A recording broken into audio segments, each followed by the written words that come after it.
And at what point did you actually think, yeah, this is me now, I'm in the motor trade for life? No one wakes up at 5-year-old thinking, oh, I want to be a car dealer. Got a feeling of earning decent money, I'm not going back to school. I wasn't a fan of school as it was. Yes, I'd done okay, but I was like, no, I've got the working thing. This is for me. I think a lot of people expect so much from businesses. It's ridiculous. Customers' expectations are just wild at the moment. So anyway, we got into this yard the following Saturday morning, got a phone call to say that it had been broken into. 7 of my 25 cars had been stolen.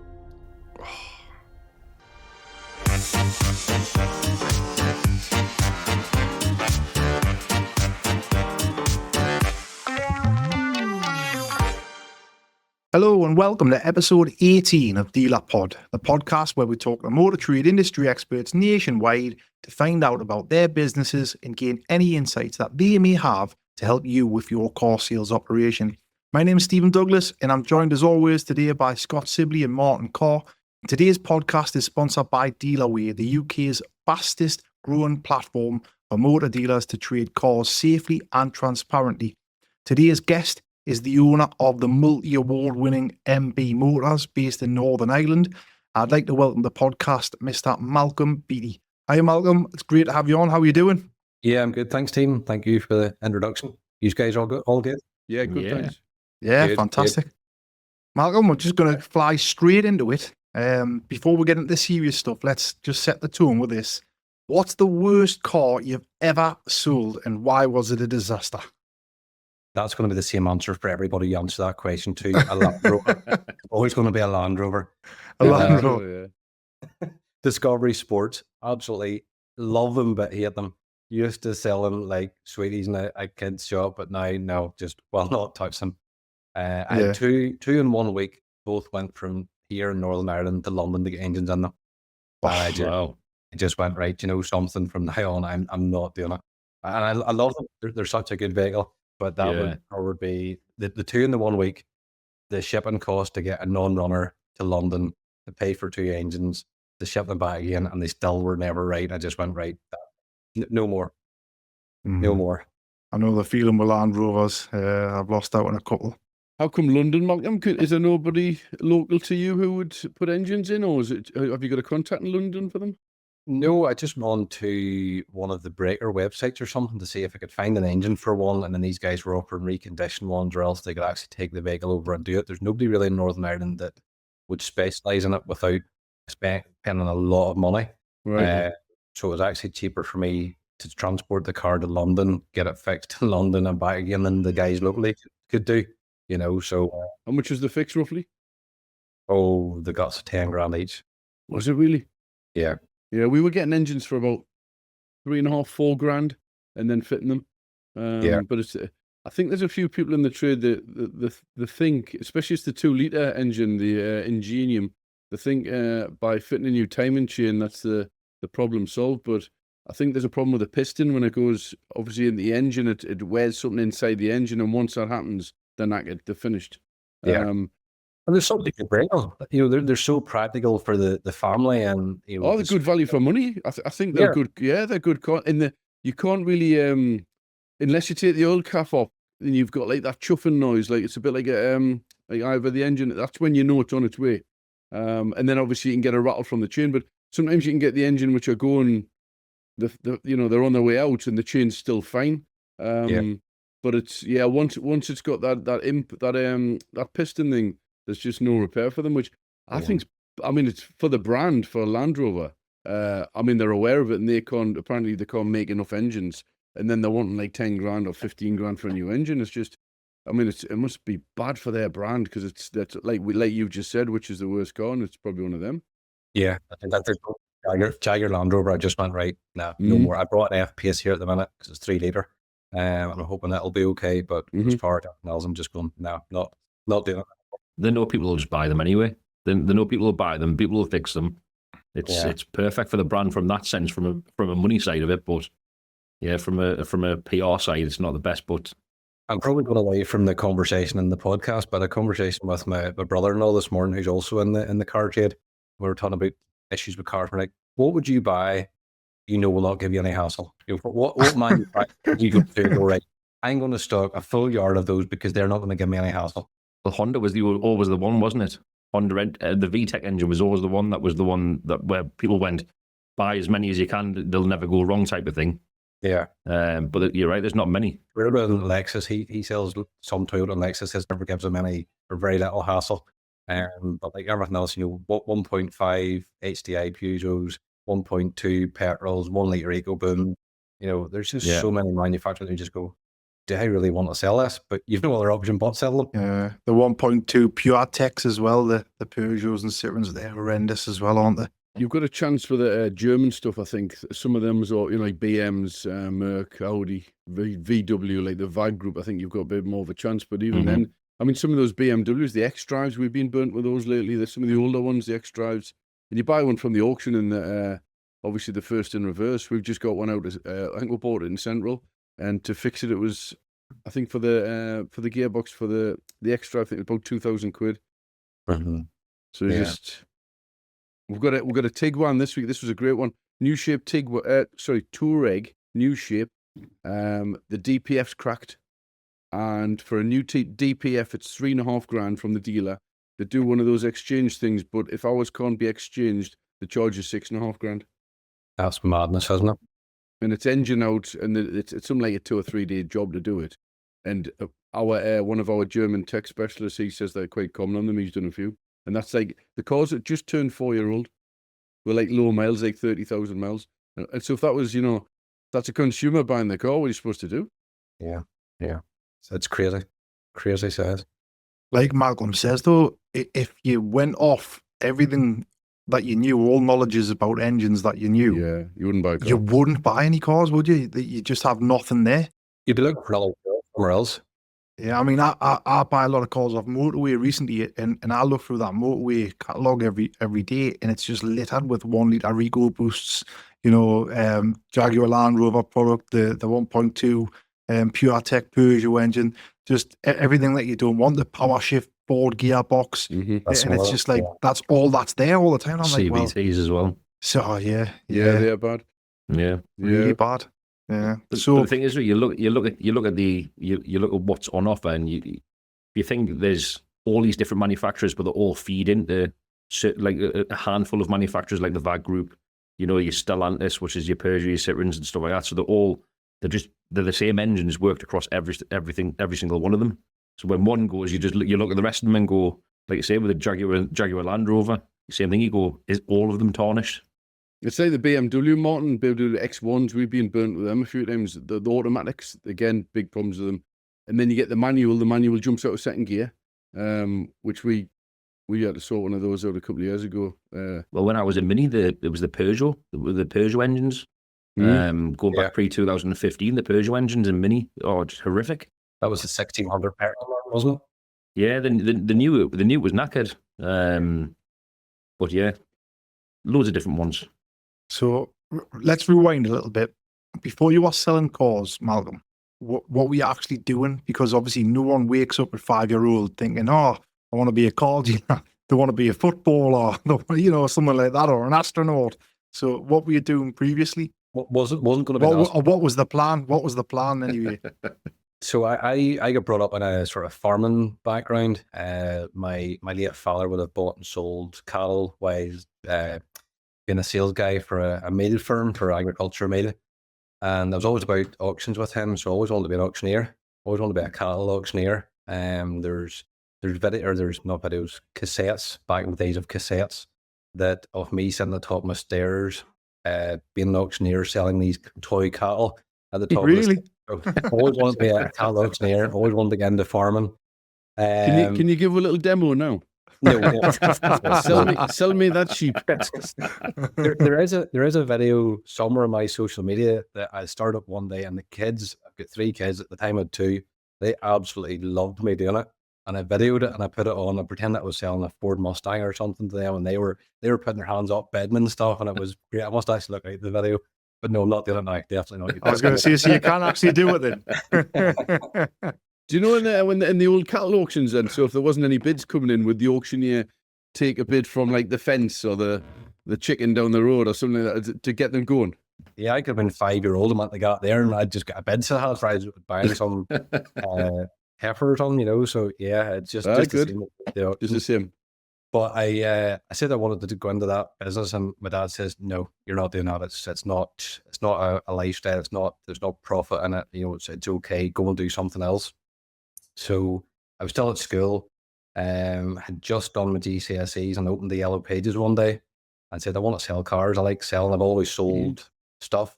I've listened to your story before, Scott. So I was always sort of similar to you selling. At that last stage, it was cattle, livestock. You know, so my dad would encourage me to buy a calf here and sell it at the market, buy two and sell them, and you know, invest the money and doing that. But so I thought, right, well, I love cars, so let's go selling cars. So opened the Yellow Pages, and I'm in a town here at Ballymena, rang around all the car garages in Ballymena and saying anybody looking for a sales job, and there was one company that were looking for it, and spent 12 years on it. So I did before I went out on my own. So yeah, so from school straight into car sales at 16. Right. And at what point did you actually think when you were doing that? Yeah, this is me now. I'm in the motor trade for life. This is what I want to do. So between getting my GCSE results and starting the job, I'd worked on a building site. There's a guy I knew that said, "Look, you know, I can give you some labouring job if you want to come and work for me." So I'd done that. Got the job then with Turtles of Rathkenny. They were known then, a Peugeot garage. And I think that I started there in June 2001, and then my exam results come out. Would they come out in like August time or something to go back to school then for A levels? And I'd got a feeling of working, earning decent money. I went, I'm not going back to school. You know, I wasn't a fan of school as it was. Yes, I'd done okay in my exams, but I was like, no, I've got the working thing.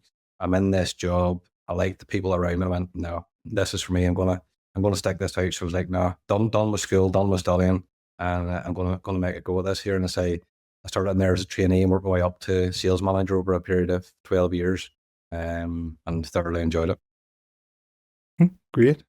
Obviously, Malcolm, we've got a lot to cover today, and we're going to end up talking about your biggest wins and your biggest regrets and the state of the trade today, and probably how you're selling cars in the market and when everyone reckons there's no money left in it, and there clearly is for some people. But before we get into all that, I've got to ask, what's the most ridiculous thing a customer's ever asked you? Just trying to mix it up a little bit. The ridiculous thing ever asked me. I have no idea, Stephen. No. You get asked that many stupid things from customers on a daily basis. It's kind of, which one do you pick out? Honestly, I have no idea, Stephen. You put me in the spot there. It's not very often I'm speechless, but I can't think of what it is. One will come to you. One will come to you throughout the episode, I would have thought. COVID and stuff, and I suppose customers, in my opinion, have got a whole lot, as you called it, ridiculous since COVID. I know we keep mentioning that recently, and I've spoken about that before, that I think we're still very much hung up on COVID, but it still comes up in conversation.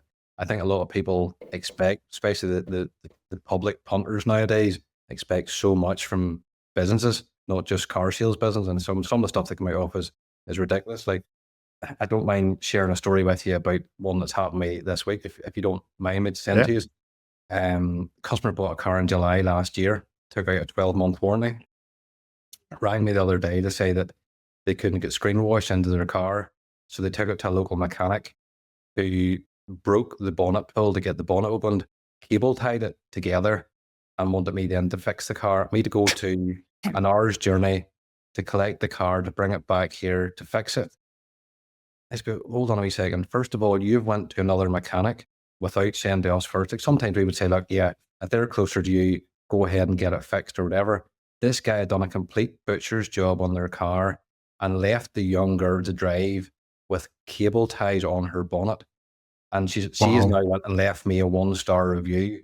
Out of all my 5-star reviews, this 1-star review saying that we did not fulfill our promise. And but you never even give us the opportunity to fix the car.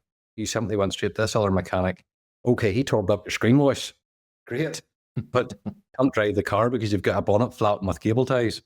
It's like, mental. That's where I'm coming from. Customers are being ridiculous at what they expect from you as a car dealer when they go and do something really stupid like that. And even the mechanic, he looked at that car like, why he should ever be a mechanic, leaving a young girl drive a car with cable ties holding their bonnet down. Unroadworthy.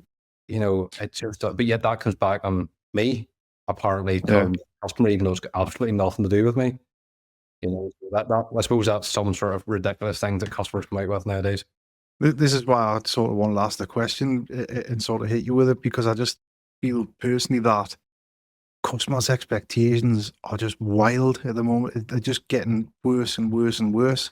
And it's just, it's really starting to get to me personally at the moment. So, some of the things that they come out with, it's just. Well, I need to refer back to COVID, Stephen, but I think that's where it's come from. I think from COVID, people have seemed to change their mindset or their attitude towards businesses. And it's just, where on earth is this? Where's it ever going to end? You know, they're just so entitled to, they're entitled to this, and they're straight on reading out the Consumer Rights Act. And you're like, okay, fair enough, but your mechanic just butchered the car. Nothing to do with us. Where do we fall into play with that, you know? It's the threat of reviews, I think, as well, because obviously it's a society now to do with reviews, and if consumers or customers that don't get their own way, that's the first thing what they drop the threat in. But then there was a friend of mine just rang me yesterday, and he just said the interior mirror fell off this cheap little Corsa he sold somebody, and she was on screaming and shouting and so on, and then blamed them for damaging the dashboard. There was a little mark in the dash, and there was a mark somewhere else, and threatened this 1-star review. And he sent her the photographs of the car when they photographed it, when he was selling it, and you could see the mark in the dash because it's just a little cheapy, and the mark was there. But because she was proven wrong and she didn't get what she wanted, she still left a 1-star review anyway, even though he cleaned up he cleared it up. But I think with customers as well, at this time of year, we're all aware it'll be aircon not working, and it'll be, I bought this car 2 years ago and my aircon doesn't work, even though you've had 2 of the hottest summers on record, but all of a sudden your aircon just doesn't work. So that's due. They're due. I think that, but since they bought it, even though it was 2 years ago. Yeah, exactly. It was like that whenever they bought it. Yeah, it was always like that, yeah. Always. Yeah. It's hard, isn't it? It's when does it come to an end, though? Like, do you think the average change cycle is 2.5 years of a customer being in a car? And and it's always the one as well when they get to the end of the 2.5 years and they put it in somewhere and they go, oh, well, it's this, and this is why we're knocking your part exchange price. Oh, well, that was there when I bought it. That was there when I bought it. That was, and some of them might be, and some of them might not be, but they'll always blame the dealer that they got it from, and then you always turn into the bad guy. We had one last week in the door handle from inside the car wouldn't open the door, but it was that was like there since we had it, but they just got through the warranty. The warranty had just expired, and it was in with us for something else, and they'd mentioned the door handle, but it needed a control unit and everything put on the door. But they said, it's never opened that door from inside. We forgot to ring you. We never emailed, but we've been meaning to call in, but it's been like that for about 1.5 years. But you just think, well, unless you've reported it, unless we've got it documented on record, it's just hearsay. Yeah, you can't trust customers. You know, there's just no form of trust. They're just out to. They think car dealers are out to get them. It's the other way around. Yeah.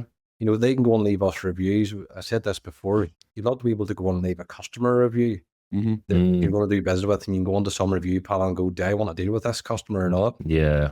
There's some, most customers are great. Like, look, I know that's went wrong, and I know you're going to fix it, and, you know, these things happen. It's a moving part and blah, blah, blah. And that's most people. But then there's the odd one that just turns up and go, absolute bonkers. You know, you don't take any sense at all. On the reviews, we had one a while back now, left with a wild 1-star review for like literally nothing, you know, and would bend over backwards to try and help him. And when I don't know about you if you've ever looked, but you can click into on Google anyway, I think this was, you can click into that profile and see what other reviews they'd left. And this guy was like a serial reviewer. He literally left a review for everything he'd done. He was leaving 2-star reviews for McDonald's because they hadn't filled the straw holders up and stuff like that. And I'm thinking, oh, yeah, man. I had one of those last year, maybe 2 years ago. And I clicked under reviews to see what reviews. She had left the cinema a bad review because of the lack of human interaction there was in the cinema, because they get their ticket from a kiosk and they paid for their ticket through the kiosk, and, you know, they then went to get popcorn and that was able to dispense through a popcorn. It was like, are you serious, woman? It's a cinema. You know, nobody's going to read the review in the cinema and go, oh, there's no human interaction there, I'm not going to that cinema. They're going to see where the film is. And, you know, one was for an ice cream shop because they shut at 10 o'clock and she took friends of hers in at 9:45 and they sort of chased them. You're sort of thinking, well, if you own an ice cream shop and you come in at 9:45 and you're wanting to go home and you want to sit with your mates and have a gab and talk about ice cream, you're going to send them packing too. Yeah. It's just like, Unless it's a motor trade. It was actually, yeah, it was amusing just sitting reading all the reviews. It sort of made me feel better about the reviews she left me. We had a customer lockdown. This was amusing, and he had a Merc Coupe, a 350 Coupe, and it had like he said it had a leak on the water system, and we had it in, we checked it, and to the point the mechanic used it for a week back and forward to home, and there was nothing wrong with it. And it was just about when we're going into lockdown, and we said, look, we can't fault this car. Do you want it's ready for you to come and collect it? He went, no, I'm just going to give it back to the finance company. I'm just going to hand it back. And we says, well, they'll be on the phone to you, and we'll have to find out, is there a fault or is there not? He says, nah, that's what I'm doing. He says, just leave it there. Just leave it there. It was just like one of them, So as we're going into lockdown, we rang him and we emailed him and says, look, just to let you know, your car, what you own, is still here, but we're going to be locking the site, and we're going to park it across the road at the Village Hotel car park, and you can go in there and collect it from there. And if you call in here to get the keys, because we're going to have it all like boxed off for security when we're closed down. And he just like kind of like laughed, and then it stood there for weeks and weeks and weeks, and then eventually it went on fire, and so somebody burned it out right in the corner of the car park, which was strange. So then we informed, I think the police must have informed him, and he said like, oh, it's not my car anymore. And they says, oh no, it's in your name, it's your car and you're responsible. So he rang us and he said, look, it was in your care. I want to claim off your insurance. And we says, well, it's not in our care. We told you where we were parking. It's your car and you own it.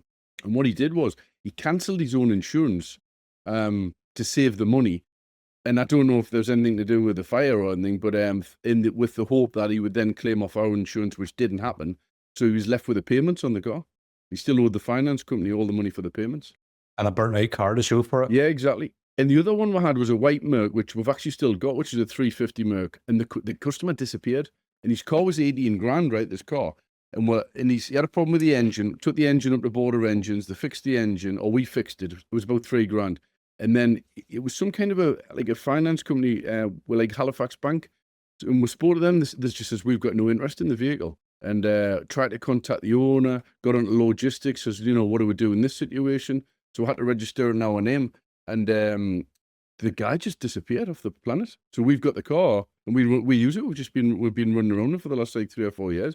But that was good because to fix it probably cost for $3 grand and it's an 18 grand car. So that was something good to come out of it. You've got a free courtesy car for 3 or 4 years. Yeah, well, one of the managers uses it. My wife used to use it for a little while, but she didn't like it. But one of the managers uses it, and it was like a free car. But it was weird though, because the guy, how often does somebody just going to totally disappear? Yeah, he might have just died, to be fair. Well, that's what we thought, and we thought he's not going to come looking for his car. Yeah, unfortunately, might be what it is. There'll be watching this podcast coming to hunt you now. I know, yeah. I might have reminded somebody they'll come looking for it. Car in 3 years, but Scott's been sailing about in it. My friend offered us 10 grand for it. He said, I'll take it to Spain. He says, and it'll never be seen again. And I thought, just in case now. So we've never been able to sell it because we thought, we obviously can't sell it in case something ever reared itself up. But we've done everything legally with it. It's on our insurance. It's in our name and everything now. So no, we did that. We blocked them. I've had a main dealer before where someone's put it in for a service or something wrong with the car and whatever, and then literally just disappeared. No, don't want the car, disowned it and what have you. And there's a period of time you've got to wait to register in your name because it's been abandoned, and then they just blocked it. Really? Yeah, I just got rid of it. I've had something similar with a machine that I've got in my garden at the moment. Where we've been having my driveway done recently and some work in the back of the garden. And cut a long story short, I had a bit of a cowboy doing all the work. And I'm saying recently, it was about a year ago, and he's started now, and it's still not finished. Anyway, this machine, I don't know what it is because I haven't got a clue. It's just this big, massive, heavy machine. I don't even know. It's a lawnmower. No, it's not a lawnmower. It's not a lawnmower. So I've got one of them that never gets used, but I've got one. Anyway, he's left this machine in the back garden, and I've just left it there, and I've fucked this lad off because he's just took the mick really, and he's never come back for this machine. Anyway, I got another guy out to come and have a look. The job to finish his job. Obviously, no one wants to finish somebody else's work, so I'm having a bit of a nightmare with it. And so that guy seen this then he went, oh, he says, what's that? I says, oh, it's been left by the guy. He goes, I'll give you 1,500 quid for that. And I was like, oh, Ooh. But then I'm fearful that I do it, and then the guy comes back because it's been there nearly a year, and then he's going to go, "Oh, where is it?" And I'm going to go, "Oh, fucking hell." So it's sat there, and I don't know what to do with it yet. I might give it another 6 months, and it's still there. I'll give the other guy a ring. But you don't actually know what it is yet. You still don't know. I've got no idea. I've no idea. I've no interest what it is. I haven't got a clue. I missed that DIY. I'm saying it could be a 20 grand machine sitting in your driveway and someone's offered you 1,500. Well, I suppose so. Yeah, must. But it's like it's out of sight, out of mind. It's sort of like in the back garden on the corner, around where like my kitchen's at the back, and like I on the can't east really wing. see it.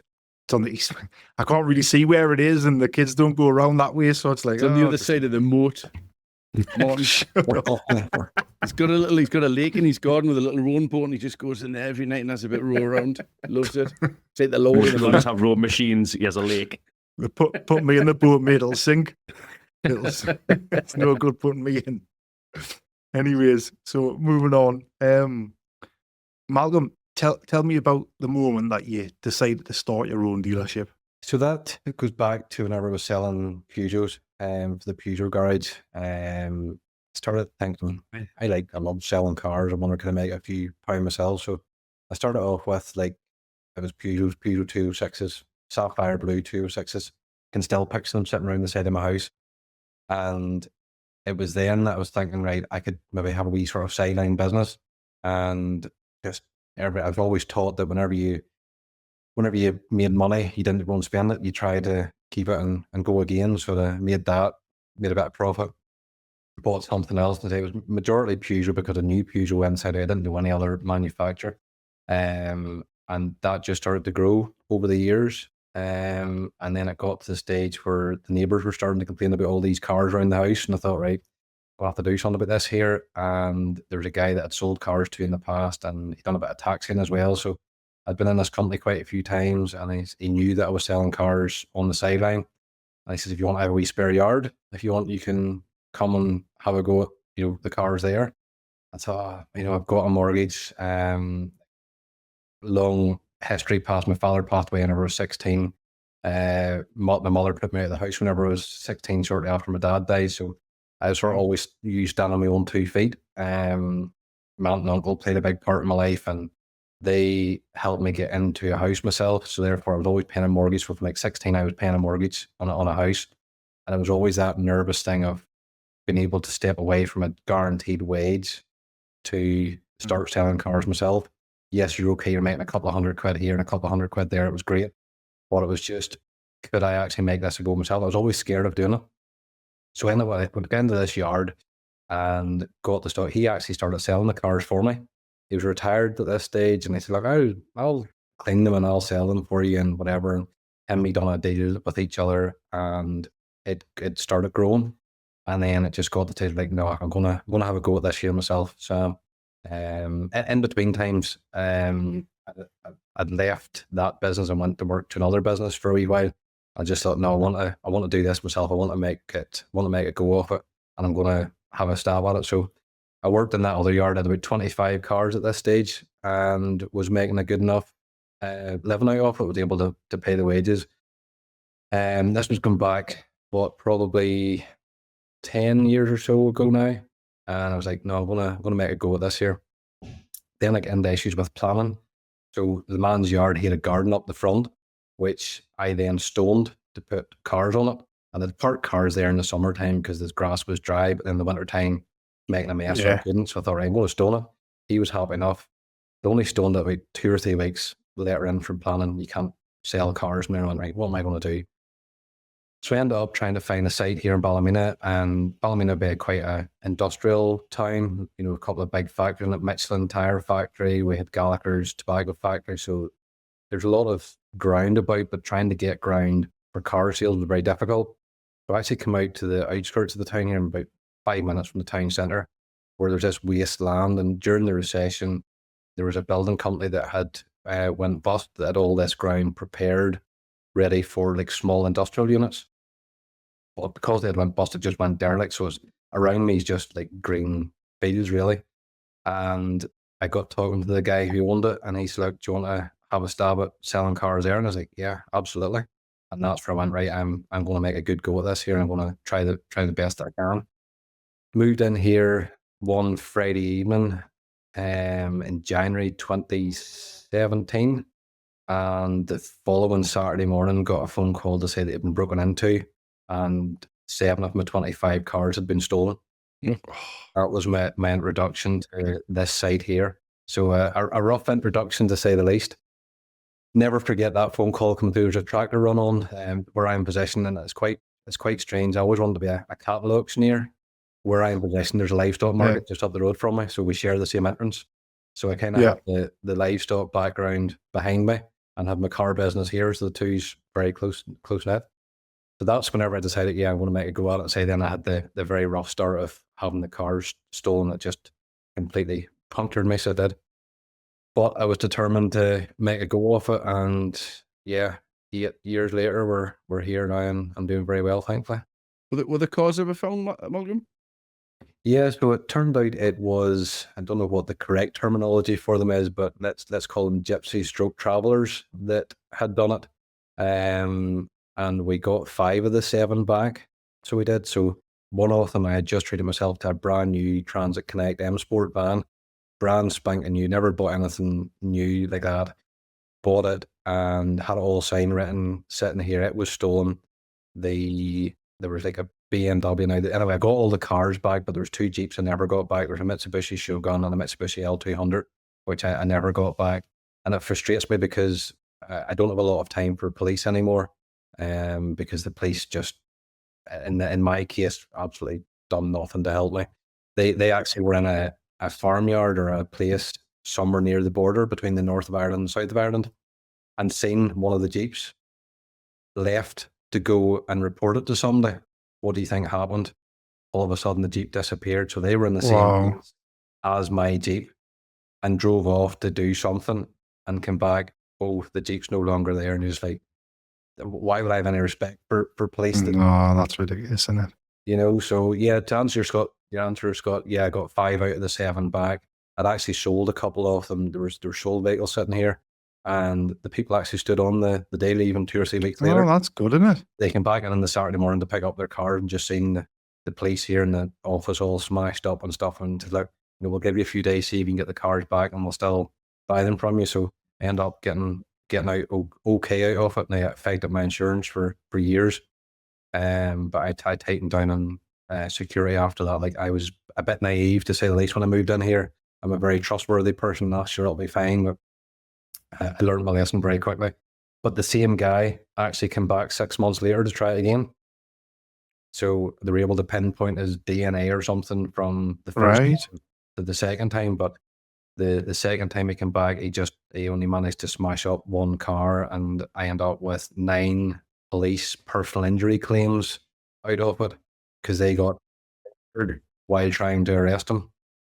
Wow. So they all got about 15 grand each. So you can imagine what my insurance done that year for the next future. So that was my introduction to making the big move into my own plot of land here now.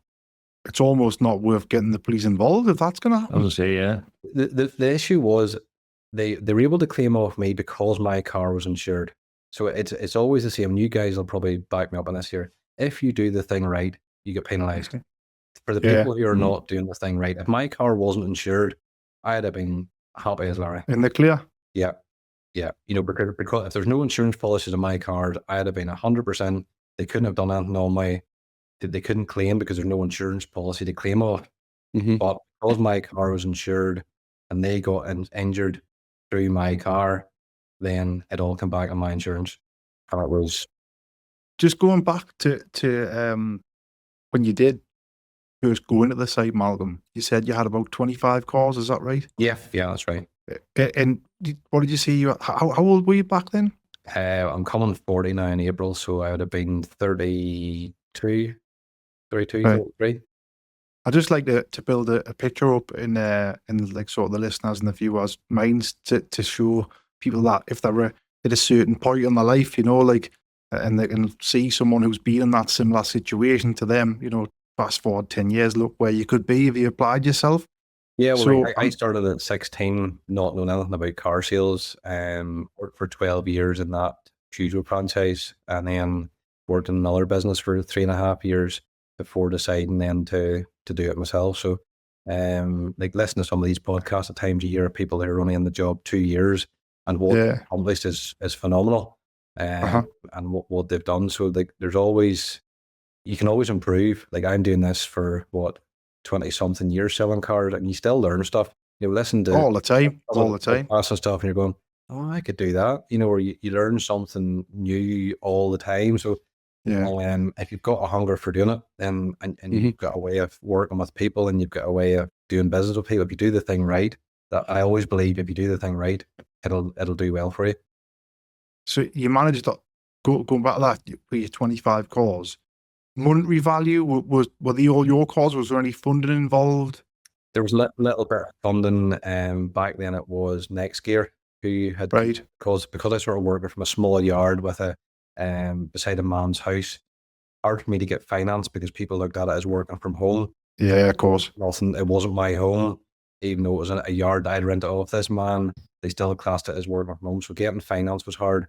I have a lot of time for close brothers, because they helped me get set up with finance back then on my own. Next Gear helped me with a wee bit of funding, but it was like 40, 50 grand of funding. It wasn't a fortune of money just to try and get it going and get into the way of, I suppose, trying to learn the stock turn of vehicles too, that, this car's coming near paying. I didn't have a lot of money in my bank account, so it wasn't as if you could say, oh, well, it doesn't matter if that goes off stock, and you're thinking, there's 6 or 7 grand going out in this car here. I don't have the money to pay for it. I need to sell that car to get the money back into funding. So it sort of got your head in a way of turning your stock, I suppose. So that day that you moved in with those 25 cars, what was your stock worth, would you say, at that point? A quick message from our sponsors, DealerWay. Attention DealerPod listeners, do you want a better, quicker, more profitable way of trading out of your part exchanges or overage stock? List your cars on DealerWay today and connect with over 2,000 vetted trade buyers actively looking for vehicles. No hidden fees, no hassle. Start your own custom auctions from your desk or the palm of your hand in our game-changing app. Or advertise your stock on quick, easy, buy it now listens to our eager buyers who are waiting to quickly acquire vehicles. What are you waiting for? Join DealerWay today at dealerway.co.uk and streamline your disposals. At that stage, probably about 60,000, 70,000 pounds. And today, if you don't mind sharing? Today, I have just over £1 million worth of stock. Wow, excellent. Well done. Yeah, don't get me wrong. It was a tough start to coming out here. But I'm a Christian. I was in church that Sunday morning after it happened. I'll never forget a guy walked up past me and tapped me in the shoulder. And he says, "You'll do all right out of this here." I was going, what do you mean I'll do all right? I've just had half my livelihood stolen from me. How can you possibly say that? And he never spoke truer words. Like my social media took off, because everybody was sharing the fact that I'd been broken into. At it from a silver lining or something to talk about that. A negative into a positive. Yeah, and it was like, right, okay, like my social media just took off because everybody was trying to keep up to date with the cars that had been stolen and sharing the posts and things like that. And all of a sudden my followers just went from this wee small Facebook page to all these thousands of views. So, and then it sort of annoyed me for a couple of years later. Oh, you were the guy that got the car stolen. Oh, you were the guy that got the car stolen. And you're sort of like fed up. It got to the stage where I was like, yeah, I don't want to talk about it because everybody knew me as the fella that got the car stolen. You Googled car sales Ballymena and all that came up was MB Motors had £60,000 and £50,000 of cars stolen. It's just like, I'm sick of being that person. I just, so for the first sort of couple of years, it was very much, you're the guy who got the car stolen. And then it's now, thankfully, it's moved on to being MB Motors rather than the guy that got the car stolen, What's even more impressive for me, you're saying that, like that journey of that sort of 10 years where you've been there going from like 60 grand's worth of stock to now over £1 million worth of stock. I think obviously you must have rented the site at the start. You now own the site, don't you? And you've obviously built on it, and I'll get some pictures up on the screen shortly. But I mean, I've even said in the little WhatsApp group that we're in with a few of the traders, how sort of jealous I am of your site. I think it's absolutely like fantastic what you've got. Like it looks incredible. So can Can you take me through that process? And so, like, you started, did you start renting it? Is that how it started? Yeah, I feel that I'm sort of bringing a lot of faith, religion into this conversation. I don't mean to, because everybody has their own faith and whatnot. But No, well, you do you. Yeah, there was a guy who owned this piece of land, again, another Christian man, very, very wealthy man. He owned a Ford garage here in the town, and he had a tractor business, he had a lot of different businesses. And a shrewd man. Now, this man was in his 80s whenever I first met him, but he was as fresh as a daisy. And I remember ringing him one day and saying, look, I need to put a piece of land. I want to sell cars from it. Come and talk to me. That was it. Come and talk to me. And I went, right, okay. Went and talked to this man, Bertie, you called him. And he just hit it off straight away. And he says, what do you want to do? And I explained the situation to him. I said, look, I've got 25 cars. I can't sell them from where I'm at. Planning permission, whatever. He says, right. He says, do you want half an acre here? I was like, ideally, yes. Look, I'll come in, I'll put a porta cabin on it, I'll stone it out, I'll fence it. He says, right. He said, tell you what you do. He says, here's the price. So he told me the price. I'm not going to disclose that just for personal reasons. He says, but you pay me for the next 12 months rent. And he says, whatever price we have agreed, you take those 12 months off it. And that's the price you pay in 12 months' time. I say, right? Why are you doing this? He says, I want to see a young guy doing well. And I'm forever grateful now. Unfortunately, that man's dead and buried now. But I'm forever grateful for Bertie for giving, a young fella, as he looked at it then, like he was 90 at that time. I started to go like, you do that and see what you think. He said, if you want more space, no bother. He says, I see in a year's time if it doesn't work out, no hassle. He says, you've left me a yard that's got fenced up on the porta cabin. I'm happy. What a leg up that is, isn't it? Yeah, good that. 100%. So we got the deal done a year later for buying this plot of land, and of course then the business had grew. Like I come out here with 25 cars and half an acre site going, how can I spread these out to make this actually fill this site? Yeah. What am I doing here? And I've now extended it 3 times over the last 8 years. So it got to the stage where I call it 3 phases. So phase 1 filled up, right? Okay, I need to buy phase 2. So then done the exact same. I think Bertie was still alive at that point, or I think so. And then him and his wife, and me then done the business on the 3rd phase. So from having that step up from him to give a young fella a chance to like see how it goes, pay me the rent, and then we'll take it off the end fee. To then having bought 3 phases 8 years later, I'm now sitting on an acre and a half site. So I've got a lot to be thankful for. You must have seen something. You must have seen something when obviously you were talking to him from the, you know what I mean, to put that proposition to you. Yeah, I think he just enjoyed giving young people, like, a wealthy man, give a lot of people starts in their lives, and he just said to me, like, have a go at it. I want to see a young guy doing well. He knew me, he knew my father back in the days, so he knew sort of where I was coming from. So it was nice just that he said, look, crack on there and see how you go with it. So it was great. Just obviously got your video up on the screen here, which shows your site. It's very really impressive. Good. Like, yeah, it's really excellent, isn't it? Really, really good. Yeah. I suppose the way I set this site out was the old place that I was in, although it held 25 cars, it was jam packed. And if you wanted the car out at the back, you had to move about 6 to get it out. And I went, right, whenever I move into this site, I want to be able to go to any single car and drive it out without having to move a car. As you can see from that photograph there, you can do that with ease, So I suppose that's why I laid the yard out the way I did. It's nice having them all segmented as well. Yeah, again, it was always my dream to sort of have a car for everybody, that somebody could come in and want a hatchback or a SUV or a pickup or a van, that I had them, available for them. Whenever I moved out here, because it was the livestock market, I thought, I'm going to do really well with pickups. Farmers love pickups, so I'm going to sell pickups. But I found out that farmers aren't just that easy dealt with, so I thought, right, I'm maybe trying to stop as many pickups. So yeah, that's where we're at today. Obviously, with the layout you've got there, then do you stick to a certain stock profile, i.e., so many SUVs, so many hatchbacks, performance cars? Have you got a set program that you're trying to keep to? Not really. I'm just always looking to buy stock, and I wouldn't say that I have to have X amount of SUVs and X amount of hatchbacks. I just try and, if something sells, try and replace it type thing. Again, it just, sometimes you could have more hatchbacks than you could SUVs, or it could go right around it. It just depends on what's on the market and what's available to buy at the time.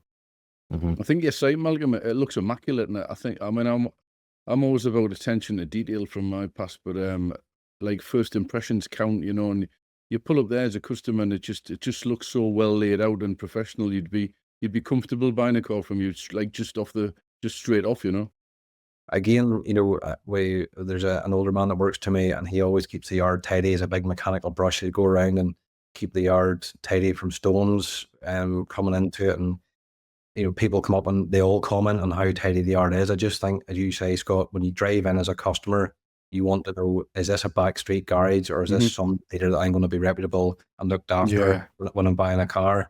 And I'm not a big-headed person in any shape or form, but I think when you drive into there, you do get their impression. And people turn up and go, "Oh, I didn't realize you had as many cars." Yeah. And we don't bum and blow about it. Yeah, we say we're more 100 cars, but we don't maybe push it as much as we maybe should. And is it based on an industrial estate? So out behind me there is an industrial estate. So the sheds that you see in that photograph out behind me, that is an actual industrial estate with loads of different warehouses and stuff. If you look out to the right-hand side of that photograph, you'll see the green fields, and the left-hand side, there's one strip of land that somebody has bought that piece of land to potentially put a 24-hour petrol station in it. They're just waiting on planning coming for it. And then you'll see trees to the left of that there. So the whole strip of land that I'm on is all pretty much green. So is it is it main road location, Martin? Would you get a lot of passing traffic there, or is it like more like a quieter road? It's quieter. So if you come up the front of those cars there, that takes you into the livestock market. Right. So real for me is, I suppose, farmers in and out past me. Right. There is a company opposite me that was building the same time as I was here. They do like big, massive cleaning machines. Yeah. Or like their house floors and things like that there. So we're the only two really in this plot of land. I assume, or I'm hoping that it will develop over the years. Because that man had died and trying to sort out his estate and stuff, there was nothing really happening with it for so long. Yeah. But I would say eventually it will probably come into more warehouse areas or small units for people to work out of. So as far as passing traffic, no, but we're literally 2 miles from the motorway. So we're a very good location where we're at here, coming from all different major towns. You can get to us on the motorway, apart from like a mile and a half down the road. So with the farmers in and out all the time, you've probably tried and pushed like pickups and trucks and all, 4-wheel drives and all that. Is that an advantage having them passing all the time, or did it not really affect you? No, that's what I was saying, Scott. I did try that whenever I started, but I was having pickups sitting out there, Scott, that were 10 grand, and they were like, "Oh, they're 5 grand too dear." Right. Just like and I have a lot of time for farmers. Don't get me wrong. Yeah, but their pockets are stitched up. I'm just like, I'm trying to focus on this pickup market because I'm in a good location for pickups, but it's wearing me down that I'm constantly battling. Even though that is the cheapest Mitsubishi L200 in Northern Ireland, it's still 5 grand too dear. And it's just like, I can't be doing this anymore. So I still keep a few pickups, don't get me wrong, but I don't push it as much as maybe I should. For the benefit of the people that are just listening to the pod, I apologise because I'm gonna try and get into a little bit of nitty gritty of the picture of Malcolm's forecourt that I've got on the screen now. But Malcolm, you see we've got all the cars laid out at the front here, and then at the back you've got various units and what have you. So I take it this bit here in the middle. I don't know. Can you see my cursor or not? Or it doesn't. So this bit here in the middle. Are the porta cabins? I take it they're your offices, are they? Yeah. So whenever I first started here, I had a very small porta cabin, the one that got broken into. And that was only just one office and a kitchen and a toilet. That was all there was in the porta cabin. Then as things sort of progressed, I thought, I maybe need another member of staff. So I need a bigger office. So the right hand one has been here the longest. Right. The office I'm sitting in now, a reception. Is this one here? The right hand side. Oh, the right hand side, sorry. Yeah. So that's kind of where everybody would come in, and there's a kitchen there, and there's a toilet, and sort of 2 offices here. Then again, a couple of years later, need more staff. So then I got another one built. So then made a passageway between the two. Right. So those are actually 2 separate buildings with a passageway between them. So at what point did you, obviously these buildings at the back, I'd imagine one of them's for valeting, one of them's for prep work and paint work and what have you. How's that laid out? Yeah, so the directly behind the offices where you see the car transporter sitting there, that's a very small shed. That was our first ever balloting bay and wash bay Right. beside it. Yeah. Then phase 2, so you can sort of see the 3 phases there. So phase 1 is that. Phase 2 then is where your cursor is now to the first shed. That where I put in the This one. turntable for photographing. So I always wanted a turntable because I thought I want to give an impression that we're a professional outfit, and I'm fed up trying to make sure the sunlight's right for photographs. Yeah. And can't take photographs because it's raining today and it's snowing today and the sun's too bright. So I always wanted a turntable. So I put that shed up. That shed has the turntable, 2 workshop bays, and then 2 balloting bays. And then I also put on after that then like a wee handover bay, which just to the right of your cursor now. So on the second face, that's a wee handover bay. So it means that if a customer comes to pick up a car, So is that it there? that's it there. Yeah. That's nice. So, you've got your logos in the background. It doesn't matter whether it's raining or anything. They can go in undercover and look around your car whenever they're picking it up. So that photograph, whenever it was just phase 2. Then if you go back to the other photograph for phase 3, then the bigger workshop, then that's just full of lifts. So I have 6 ramps in there, all for mechanicing. So I have, and then the left-hand bay, I come up with the idea of putting in a staff gym. So a local Christian charity was selling off their gym equipment, and I thought, I could support them and also get the gym equipment. So I brought the gym equipment in for the staff to use. I thought it'd be quite good for morale and mental health and all the rest of it. They didn't really use it that much, so I've actually just offloaded it recently. They didn't take to it, and I thought, right, okay, there was no point in sitting there, so I've made that into another workshop. So were you taking to it as well, Malcolm, or were you avoiding it as well? No, I did do a wee bit on it. Yeah, you maybe can't see all the muscles in this jumper, like, but I'm not just built like Scots. I'm not, but Malcolm, so that was. Malcolm, what about staff numbers then? So how many's on your team now then? We're 15 now. 15. And what does that consist of? What's the breakdown? So we have 3 in sales, 1 is a trainee. I took on 4 extra people this year from January. 1 didn't last too long, and I had to show them the way, but so there's still 3 of them here. 1's an apprentice technician, 1's a trainee sales guy, and then 2 more experienced sales guys. Then I've got 2 valeters, I've got a handyman, stroke driver, service manager, and the rest are all technicians then. So they are. And your sales team, are you open on a Sunday? Do you open a Sunday over there? No, we don't do late nights. We don't. I always said whenever I come out, I'd come out of a franchise dealership, working 2 late nights, working Saturdays, and I thought, nah, I don't want to do this. So we shut at 5:30 every night, 5 o'clock on a Friday. Yeah. Saturday morning, we just do 2 hours on Saturday morning. We do 10 o'clock to 12. Really? And I just said, I'm a family man. I want to spend time with my kids. I also play hockey, so it worked out well with that, because I had to give up playing hockey whenever I started working in Peugeot back in the day, because I was working late nights. I couldn't go to training. I couldn't play hockey on a Saturday. I thought I want to do stuff like that again, and I want to see my kids growing up. Obviously, I lost my father at a young age, so I want to spend as much time with my kids as I can. And I feel that the car business can suck you in. You could just be engrossed in, like, I'm guilty for it. You be sitting on your phone at night time and in the group chats that we're in, or looking on different sites and going, I could buy that, and you do get sucked into it. And sometimes I think that you nearly let it take over your life, that that customer wants to come at 9:30, so you want to be there. And I'm going, no, I'm not saying that I don't need the money. Of course we all do, but it's just, if that customer really wants to buy that car, they'll make an appointment tomorrow morning at 11 o'clock, come and see it. Yeah. And these Saturday mornings in here, it is brilliant. It's bedlam.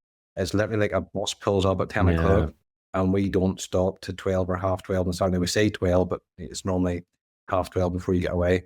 What about your sales team, Martin? Do they not want to stay all day? You, like, say if you weren't there and you had the weekend off to yourself, do the sales lads not say, look, well, we'll work till 5 on a Saturday, or are they quite happy finishing at the same time?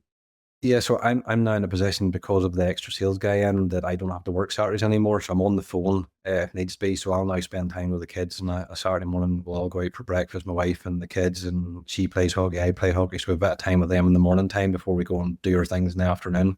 But the guys will come in a bit, say there's a handover to be done on the Saturday morning, they'll come in from 9 or 9:30 to do a handover out of their own bat. That's their choice to do it. So they're free for selling between 10 and 12. Right. And like, 9 times out of 10 on a Saturday they're away for 12, 12:15, a handful of days done, and they get the time spent with their kids. They're then coming back on Monday refreshed because they did brilliant Saturday. They sold half a dozen cars on a Saturday between them. In cars. Do you not find that you're losing out on sales because of that in Malden? No, not. Don't get me wrong. As I said, yes, Stephen, you probably could say you maybe lose a sale, but you know, you can. We can all be greedy. We can all be greedy and say, "God, I need that sale." Do we need that sale? Is there much competition in your area? Northern Ireland is not a very big place, so you've got competition. I feel in Northern Ireland, no matter where you're from, like you go from one side of Northern Ireland to the other in 2 hours. Right. You know, you guys would maybe think of going a journey for 5 hours to buy a car. You know, it's a different ball game. So as far as competition, yeah, all of Northern Ireland is competition for me, I feel. But certainly in Ballymena, yeah, there's loads of car dealers. There's Freds in the sheds. There's boys selling cars out of hedges. There's main dealers. There's independent dealers like myself. I would probably be one of the. I hate saying this here. I don't feel that way, but I'm probably one of the biggest independent dealers in the area. So, and I mean, I don't mean biggest. I mean as in the amount of cars that I stock. But we have people coming up from all over Northern Ireland to buy cars from us, and I just feel that if you tell the customer the times you're open, they will come in those times. You know, if they want to do business with you and they've read the reviews and they like the presentation of your cars, doesn't matter if you're open to 3 o'clock on a Saturday. Yeah. You know, it's madness because they say there's like in them 2 hours. It's a bit like obviously when I've previously worked Sundays and things like that. In them 2 hours, the buzz that'll be around the place, and they'll be like, "Oh, sorry, I'm just dealing with such and such." They're all right. You're having that one, and people pick up on that buying power, and they go, "Oh, hey, he's buying it. Like, we want it as well." So you probably build that. Whereas if you spread it out over the period of the day, there'll be times where there might be the only punter in at that time, and you find yourself probably fighting with them a little bit more. But because they can see people waiting, you know what I mean? I suppose you probably have got a point there with it. We found that morning we're closing on a Sunday. The Saturdays are just naturally busier. Like last Saturday, I think we might have done 14 in the week. The Saturday before might have done like 16, which is a big number for the day. Where previously that was just spread out over the weekend. So because there's more people around in the showroom and there's just much buzz going on, you know, and the lads have got more like buzz about them. They've got like a quick step about them, and I think it works much better when we've closed a Sunday. And I think local in this area, I was speaking to a couple of like finance people, warranty people, and there's a, you know, like obviously there's competition in our area, and they would appreciate the fact that there's more garages closing on a Sunday because they'll think that they'll be busier. Yeah. Whether they are or not, I don't know. No, I mean, I've always found Sundays are hit and miss. Yeah, if they want to buy a car from you, Scott, though, they're not going to go to the other garage on a Sunday. No, exactly, yeah. They'd wait. Coming to you on the Saturday when you're open. Yeah. If you've got the unique product. Yeah, exactly. Yeah. We've never opened on a Sunday, ever. And it's just, I mean, I don't know if it's effective or not because I've never had any data to compare it with, but we're just... Northern Ireland's never been a Sunday open. I think there's one garage in Northern Ireland that opens 7 days a week. And whether that's gone down to the culture in Northern Ireland or what, but there's never anything in Northern Ireland. Like, I think we're even different in shops than you guys. Like, I don't think some of our shops can even open them to 1 o'clock on a Sunday. Really? Right. I think in the mainland, you guys can open whatever time you want on a Sunday. And it's mainly 5 o'clock, isn't it? Yeah, and some of it's to do with square footage. So many hours or something, isn't it, that they're allowed to open for? Yeah. Or transact for, sorry. You're allowed to open, but not transact. I've said it before on here, I'm sure. I think if all car dealers just put their heads together and sign the contract and said, we're only open on a Wednesday. So, never the rest of the week off. Everything just got done on a Wednesday. We'll be chock-a-block for that 1 day a week, and then we'll be all right, wouldn't we? But someone will get greedy and open on Thursday as well, and then before you know it, you're knackered. You look at stats and what's going on now with like how the internet is and things like that. And you probably, if people actually probably looked, I mean, I don't know if you guys have dived into it, but the amount of deals that you'll probably do with now that Auto Trader are doing by reserve the car online, and obviously the ability to reserve the car online on websites and things like that, is the amount of deals that are being done after hours anyway, from 6 p.m. till 10 p.m., even 12 p.m. or whatever, that there's always going to be an argument to be open 24 hours a day type of thing. Do you know what I mean? So, well, your website's open 24 hours, isn't it? Yeah. So it's difficult to sort of have an argument either way with it. There's always different parts. Malcolm, what about buying? Sorry, Scott. I think people's buying strategies are a whole lot different nowadays than what it was even for me 15 years ago. Like they know the car they want to come and see. Mm-hmm. They've done the research on the car. Mm-hmm. They've done the research on you through Facebook reviews, Google reviews. So, like, as I say to my sales guys, you guys have it easy. You know, all you have to do is try and sell brand new Peugeots. Yeah, because anyone can do. Yeah, everything's done behind the scenes for the business and your guys' business as well, because people know exactly who they're coming to speak to. They've seen you on social media, they've seen you on the websites. They know what they're coming to get. It's just like, I need to go and see this in the flesh maybe and go, yeah, okay, I'm happy with that there. What's the response, Malcolm, when you say that to the team, the sales lads? They can't say them to me because they know I'm right. You know? Yeah. Deep down, they're probably growling. They're like, oh, no, it's not. We're one of my top sales guy, Carl, great guys from Manchester, super lad, and he came in the other day and said something. And I was like, "Well done for doing your job." You know, he said something to me. I was like, "Oh, well done." I said, "You've done your job. Congratulations!" And they just went away laughing. He just was like, "I'm saying that," you know. Yeah. We have a good the whole team here. Like, I know there's 15 of us, and we all go on really well.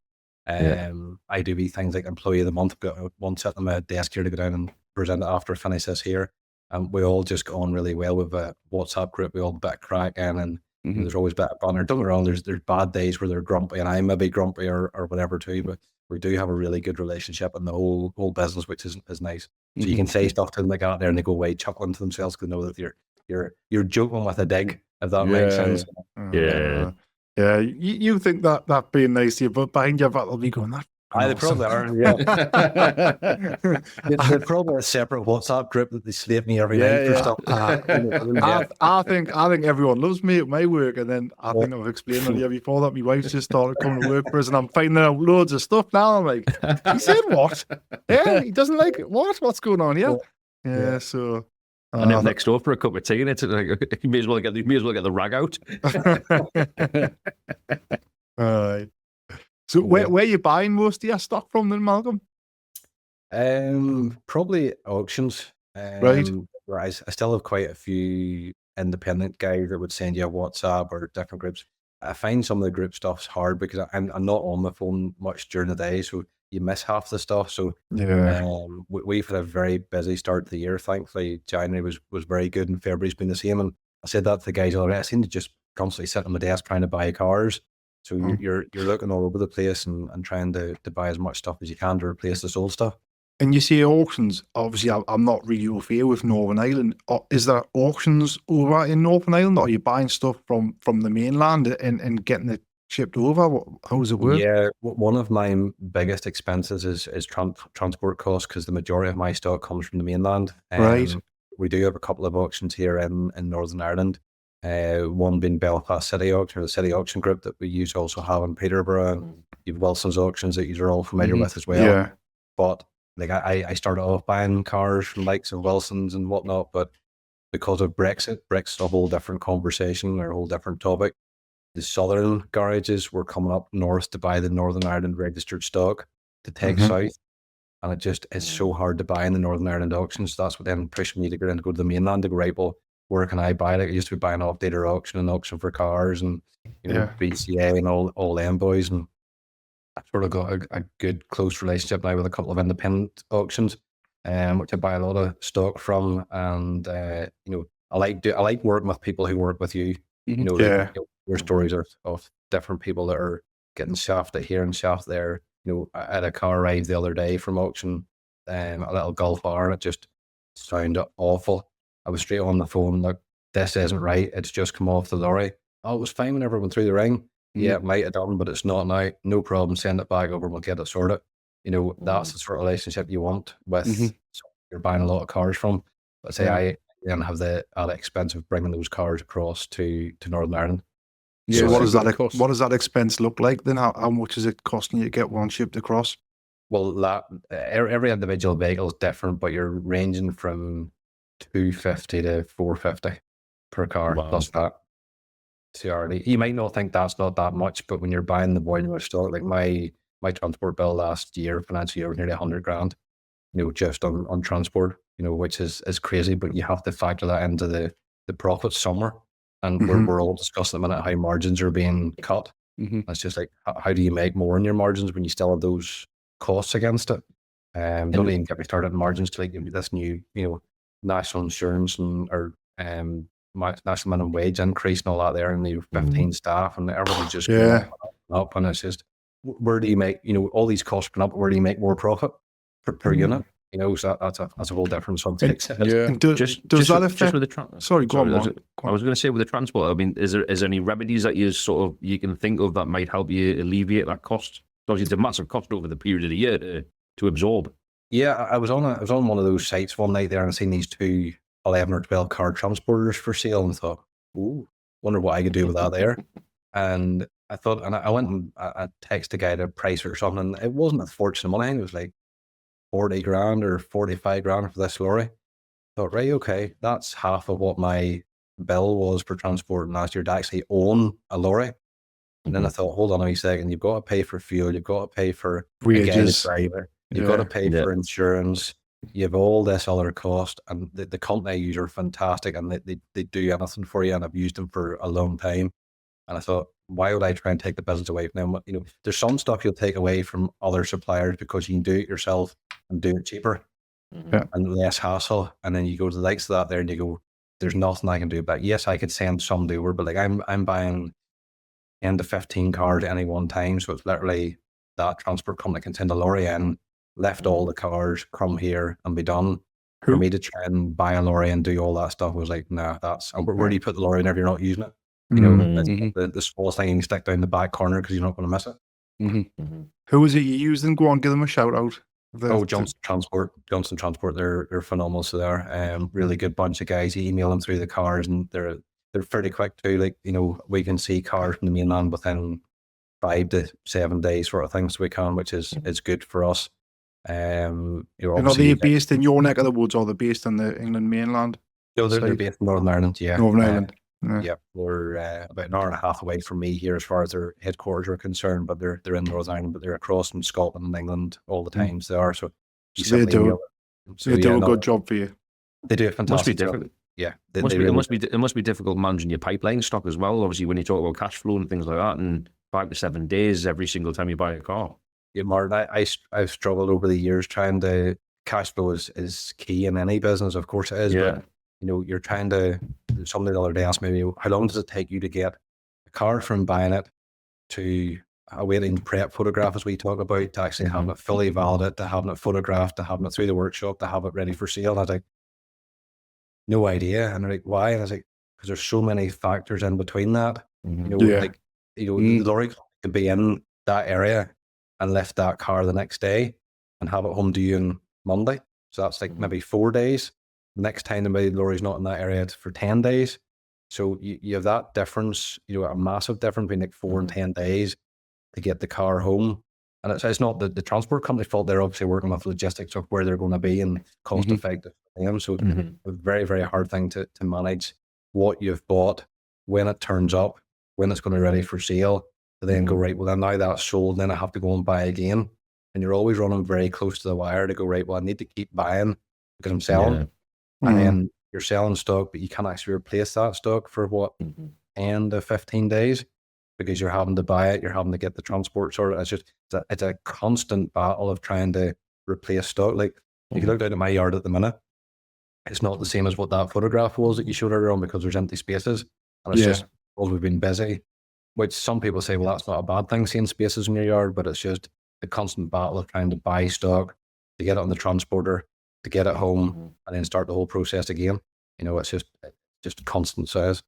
Malcolm, what does the future of MB Motors look like? Hopefully continuing just doing what we're doing. I did this, I think, last year, that I feel that the business is now completed, and the fact that I can't extend any further, and I don't want to extend any further.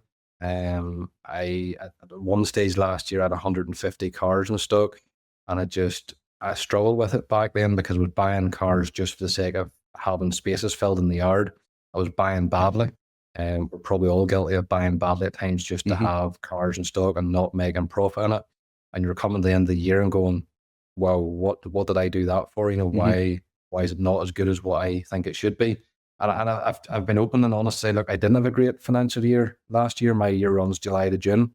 And that was my own fault. I was concentrating on extending the business. The third phase was taking place last year, and there was a lot of effort went into it, and you were constantly just buying for the sake of having 150 cars. And I went, this is stupid. Let's scale this back to 100 cars, and let's do this properly. Let's space the cars out nicely in the yard. Let's have, you know, you can open the doors between the cars and not sitting jam packed. Let's buy better. Let's try and get more margin per unit.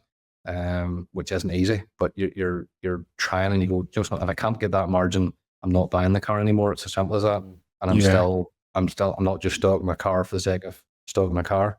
So I would like to keep the business as it is. I don't see me taking on any more staff. I'm hoping that the staff I don't have a high staff turnover. So if I can keep doing what I'm doing, build this wee sort of empire up for the family in years to come, that's my ideal dream, that the kids will hopefully come behind me and want to do something with me. I have 3 kids, they might turn to me and go, I don't want to do that. I want to be a cattle auctioneer. And I'll go, right, crack on. You know, that's it. I can do that. So you work away. So that's where I'm hoping. As I have coming 40 here now in April, I'm proud of what I've got, and I'm very thankful for what I've got. And if we can keep doing what we're doing, making good money, having a good life out of it, the staff all being happy, them getting a good life out of it. Sure, what more do you want? So it's what it's all about, isn't it? Yeah, absolutely. Absolutely. Malcolm, where can people find you online? We're on with the website mbmotorsni.co.uk. We're on TikTok. We're trying to grow it. We're trying to grow Instagram as well, and mainly on Facebook. So all the usual social medias or our website. And we end the podcast with this question on every episode, and I'll say the same to yourself. If you had one piece of advice for someone starting out in the motor trade, someone in the dealer way community, in the dealer way group, what would it be? Stay humble. I think there's a lot of car dealers can get sort of flash in their head and making money and spending it. Just stay humble, do a good job. And as I said earlier on this podcast, if you do the job right, it'll pay well for you, because people will come back to do business with you, be that a supplier, be that a customer, be it fellow dealers like yourselves in the trade. You want to do business with good people, you know, so just keep the independent garages going as good people. And there's a lot of good independent garages out there, so it's about maintaining that as well. Malcolm, thanks for your time today. You've been excellent, great guest. Thanks for coming on, really appreciate it. Thanks, Lovely. Thank you, Malcolm. Thank you. Thanks everyone. See you next time.